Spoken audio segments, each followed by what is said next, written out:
Hello friends, তোমরা সবাই কেমন আছো? আশা করি তোমরা ভীষণ ভালো আছো। তো দেখো, এখানে আমি মটর সেদ্ধ করে নিয়েছি। আমি তোমাদের যে মাংস দিয়ে ঘুগনি করে দেখাবো। দেখো, মটরটাকে আমি দুটো মিডিয়াম সাইজে আলু কুচি করে সেদ্ধ করে নিয়েছি মটরটাকে। দেখতেই পাচ্ছ মটরটা হাত দিয়ে চিপলে কেমন গলে গেছে। 7টা সিটি দিয়ে আমি মটরটাকে সেদ্ধ করে নিয়েছি। মটরটা প্রায় সেদ্ধ হয়েই গেছে। এদিকে দেখো মাংস নিয়েছি, মাংসর কিমা নিয়েছি আর একটুখানি চর্বি মতন নিয়েছি। দিয়ে এটা ভালো করে ধুয়ে নিয়েছি। আর এদিকে কড়া গরম করতে বসিয়ে দিয়েছি। এবার এর মধ্যে পরিমাণ মতন সর্ষের তেল দেবো। এখানে আমি 4 চামচের মতন সর্ষের তেল গরম করতে দিয়ে দিয়েছি। সর্ষের তেলটা বেশ একটুখানি গরম হয়ে গেলে এর মধ্যে দেবো ফোড়নে তেজপাতা, দারচিনি, লবঙ্গ, এলাচ আর জিরে, গোটা জিরে। ফোড়নটাকে বেশ একটুখানি ভালো করে ভাজে নেবো।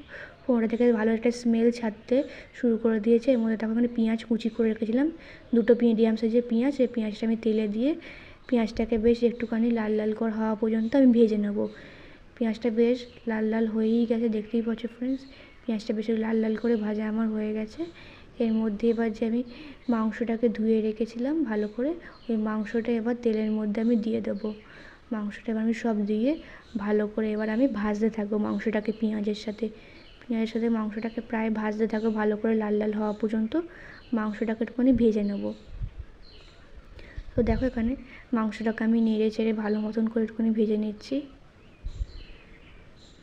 দেখতেই পাচ্ছ ফ্রেন্ডস, আমি মাংসটাকে প্রায় লাল লাল করে ভেজে নিয়েছি। এর মধ্যে এবার নুন, হলুদ, লঙ্কা গুঁড়ো, জিরে গুঁড়ো, ধনে গুঁড়ো আর হলুদ গুঁড়ো, গুঁড়ো মশলাগুলো ভালো করে সব আমি 1 চামচ করে দিয়েছি। এবং পরিমাণ মতন তোমরা নুন দিয়ে দেবে। দিয়ে ভালো করে এটা গুঁড়ো মশলাটা কষানো হয়ে গেছে। এর মধ্যে দুটো মিডিয়াম সাইজের টমেটো কুচি দিয়েছিলাম। টমেটো কুচিগুলো ভালো করে নেড়ে নেওয়ার পর এর মধ্যে আমি 2 চামচ মতন আদা বাটা দিচ্ছি আর 1 চামচ মতন রসুন বাটা দেবো। দিয়ে ভালো করে মশলাটাকে ভালো করে কষিয়ে নেব। দেখতেই পাচ্ছ মশলাটাকে ভালো করে মিশিয়ে নিয়েছে। মশলাটাকে ভালো করে কষতে দেবো। এখানে একটু ঢাকনা চাপা দিয়ে টমেটোটাকে গলা পর্যন্ত একটুখানি ভালো করে কষিয়ে নেব। তখন কিছুক্ষণ পর ঢাকনা খুলে দিয়েছি, তেল ভালোই ছেড়ে দিয়েছে আর টমেটোগুলো কিছু কেমন গলে গেছে।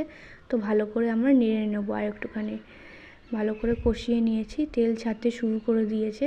আর একটু ভালো করে কষিয়ে নেবো মাংসটা। আর একটু ঢাকনা চাপা দিয়ে দেবো, দিয়ে একটু ভালো করে কষিয়ে নিচ্ছি। দেখতেই পাচ্ছ তেল ছাড়তে শুরু করে দিয়েছে, ভালো মতনই তেল ছেড়ে গেছে। এর মধ্যে এবার মটরগুলো আমি দিয়ে দেবো। এবার আমি সব মটরগুলো আমি দিয়ে দেবো। দিয়ে ভালো করে মটরটাকে বেশ ভালো করে কষাতে থাকবো মাংসের সাথে। বেশ ভালো করে নেড়ে ছেড়ে মাংসের সাথে কষিয়ে নেবো। দেখতেই পাচ্ছ এর মধ্যে আমি 1 কাপের মতন গরম জল দিয়েছি। কষানো হয়ে যাওয়ার পর দেখতেই পাচ্ছ কেমন গাঢ় গাঢ় হয়েছে। ঢাকনা চাপা দিয়ে ফুটতে দেবো। দেখো, আমি এখানে কাঁচা লঙ্কা কুচি দিয়ে দিয়েছি। আমার ছেলের মতো বাটিতে তুলে নিয়েছি, দেখতেই পাচ্ছ বাটিতে আমি তুলে